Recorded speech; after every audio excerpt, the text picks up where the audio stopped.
بسم اللہ الرحمن الرحیم۔ ناظرین، آج ہم دیکھنے والے ہیں مسلمان قوم کی صفات کے بارے میں کہ وہ کون سی ایسی صفات تھی جو مسلمانوں کو دوسرے مذاہب سے الگ کرتی تھی۔ مسلمانوں کو حق اتنا محبوب تھا کہ وہ کسی اور طرف دیکھنا بھی گوارا نہ کرتے تھے۔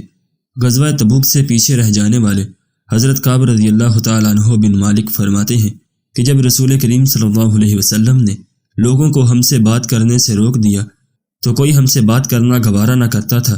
زمین باوجود اپنی وسعتوں کے ہم پر تنگ ہو گئی۔ اسی مقاطعہ کے زمانے میں غسان کا عیسائی بادشاہ مجھ سے اپنی ہمدردی کا اظہار کرنے لگا اور مجھے اپنے دربار کی پیشکش کرنے لگا۔ میں مدینہ کے بازار میں چل رہا تھا کہ ایک نبطی مدینہ کے بازار میں میرا پتہ پوچھ رہا تھا۔ یہ سن کر لوگ میری طرف اشارہ کرنے لگے۔ اس نے میرے پاس پہنچ کر شاہ غسان کا ایک خط میرے حوالے کیا۔ میں نے اسے پڑھا۔ اس میں لکھا ہوا تھا، ہمیں خبر ملی ہے کہ تمہارے آقا نے تم سے بے رخی اختیار کر لی ہے۔ اللہ تعالیٰ نے تمہیں ذلت کے لیے نہیں رکھا اور وہ تمہیں ضائع نہیں کرنا چاہتا۔ بس تم ہم سے مل جاؤ، ہم تمہارا بہت خیال کریں گے۔ میں نے جب خط پڑھا تو میں نے کہا یہ دوہری آزمائش ہے، اور میں نے جا کر اس خط کو تنور میں پھینک دیا۔ وہ باطل کی طرف کبھی نہ دیکھتے تھے اور باطل سے کسی حال میں کبھی کوئی سمجھوتا نہ کرتے تھے۔ تاریخ کے صفحات نے یہ منظر بھی محفوظ کر لیا ہے کہ جب حضرت علی رضی اللہ تعالیٰ عنہ اور حضرت امیر معاویہ رضی اللہ تعالیٰ عنہ میں باہمی جنگ و جدل کا ماحول تھا، قسطنطنیہ کی عیسائی حکومت نے اس موقع سے فائدہ اٹھانا چاہا۔ اس نے ایک بڑی فوج جمع کر کے ایران کے شمالی صوبوں پر حملے کی تیاری شروع کر دی، اور یہ علاقہ حضرت علی رضی اللہ تعالیٰ عنہ کی حکومت میں شامل تھا۔ اگر یہ حملہ ہو جاتا تو حضرت علی رضی اللہ تعالیٰ عنہ کے لیے واقعی بہت سی مشکلات پیدا ہو جاتی، اور زن غالب تھا کہ اسلامی خلافت کا ایک وسیع علاقہ کٹ کر عیسائی سلطنت میں شامل ہو جائے گا۔ مگر اس موقع پر جب حضرت امیر معاویہ رضی اللہ تعالیٰ عنہ کو اس بات کا علم ہوا تو آپ نے قسطنطنیہ کے عیسائی حکمران کو لکھا، جس میں آپ نے لکھا، اے رومی کتے، اگر تو ہمارے آپس کے اختلافات سے فائدہ اٹھا کر اسلامی خلافت پر حملہ کرنا چاہتا ہے تو تجھے معلوم ہونا چاہیے کہ علی رضی اللہ تعالیٰ عنہ کی قیادت میں جو لشکر تیرے مقابلے میں نکلے گا، معاویہ اس لشکر کا ایک ادنا سپاہی ہوگا۔ یہ خط پڑھ کر عیسائی حکمران اتنا گھبرا گیا کہ اسے اسلامی علاقے پر حملے کرنے کی جرت نہ ہوئی۔ وہ قوم جس نے عرب کے صحراؤں سے اٹھ کر روما کی سلطنت کو پلٹا تھا، جو آندھی کی طرح اٹھی اور طوفانوں کی طرح چھائی، ان کا پہلا وصف یہ تھا کہ وہ باطل سے کسی صورت کسی بھی قسم کا کوئی سمجھوتا نہ کرتے تھے۔ حق کے پیروکار جیسے بھی ہوں ان کے اپنے تھے، اور باطل کے پیروکار جیسے بھی ہوں ان کے دشمن تھے۔ ان کا معیار اور کسوٹی حق تھا، ذاتیات نہیں۔ رزم حق و باطل ہو تو فولاد ہے مومن، آپس میں ٹوٹ کر محبت کرنے والے تھے۔ اقبال نے ایک جگہ بندہ مومن کا تعارف کرواتے ہوئے کہا ہے، غر ہو رزم تو شیران غاب سے بڑھ کر، اگر ہو بزم تو رعنا غزال تاتاری۔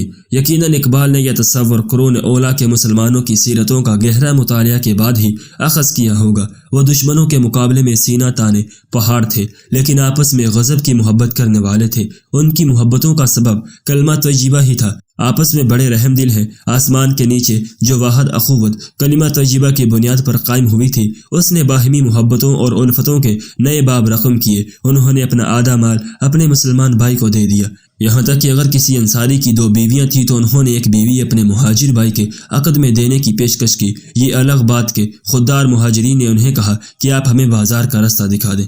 باہمی محبتوں کے جو بے مثال نمونے اس مقدس گروہ نے چھوڑے ہیں، دنیا اس کی مثال پیش کرنے سے قاصر ہے۔ یہ جنگ میں جان بلب ہوتے ہوئے بھی پانی کا پیالہ اپنے مسلمان بھائی کو دینے کا اشارہ کرتے تھے۔ وہ اگلے کو اشارہ کر دیتا اور وہ اگلے کو، یہاں تک کہ پانی کا پیالہ 7 لوگوں تک پہنچتا تو پتہ چلتا کہ 7واں تو جام شہادت نوش کر چکا ہے۔ پھر چٹے کے پاس پہنچا، دیکھا وہ بھی شہید ہو چکا ہے۔ اسی طرح 7 ہی شہید ہو گئے۔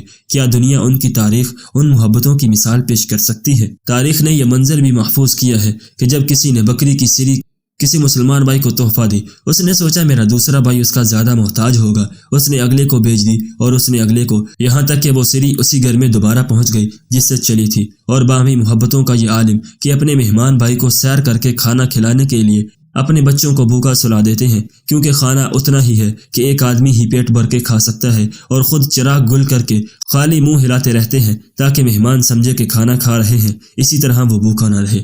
یہاں انتقام کی آگ بھڑکتی رہتی ہے، جنگ و جدل کے شعلے بلند ہوتے رہتے تھے اور تلواریں بے نیام رہتی تھیں۔ ان میں محبتوں کے یہ روپ اور الفتوں کی ہی انتہا اسی کلمہ طیبہ کا فیضان تھا جو اس قوم کی بنیاد بنا، اور آپس کی یہی چاہتیں ان کی عظمتوں کا ذریعہ بنی۔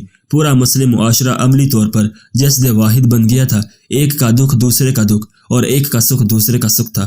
اخوت اس کو کہتے ہیں، چبا کانٹا جو قابل میں تو ہندوستان کا ہر پیرو جہاں بےتاب جائے کا عملی منظر آتا تھا۔ وہاں خود غرضی نہیں تھی، ان کی سوچ یہ نہیں تھی۔